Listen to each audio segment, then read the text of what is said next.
북대서양 조약기구 나토 정상회의 참석차 미국을 방문 중인 윤석열 대통령이 참가국 정상과의 연쇄 양자회담에 돌입했습니다. 독일, 캐나다 등 정상과의 회담에서 북한과 러시아의 군사협력 강화에 엄중한 우려를 표하고 이에 대응하기 위한 연대 의지를 재확인했는데요. 취재기자 연결해서 자세한 소식 들어보겠습니다. 박광열 기자. 네, 정치부입니다.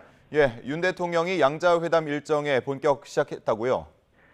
네, 윤석열 대통령은 첫 회담 상대인 올라프 숄츠 독일 총리와 워싱턴 컨벤션 센터에서 만나 이 러시아와 북한의 군사 협력에 대한 엄중한 인식을 공유하고 단호히 대처해 나가기로 했습니다. 북한의 도발이 계속되고 우크라이나 전쟁이 장기화하는 가운데 러시아와 북한이 상호 군사, 경제 협력을 강화하기로 한 데 엄중한 우려를 표하면서 안보리 결의를 위반한 러북 군사 협력에 국제사회와 연대해 대응하기로 한 건데요.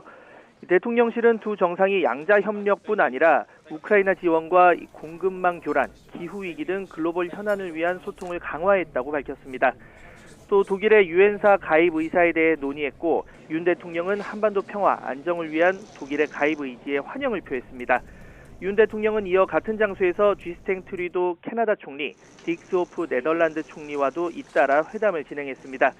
트리도 총리는 글로벌 무대에서 기여를 늘리는 한국과 G7 간 협력이 더 강화되길 희망한다고 밝혔고 양국 안보 협력 제도화와 함께 방산 분야에서 호혜적 협력 방안을 검토해 나가기로 했습니다.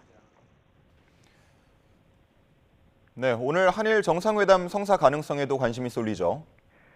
네, 저녁까지 체코와 일본 등 참가국 정상과의 연쇄 회담이 전망되는데요.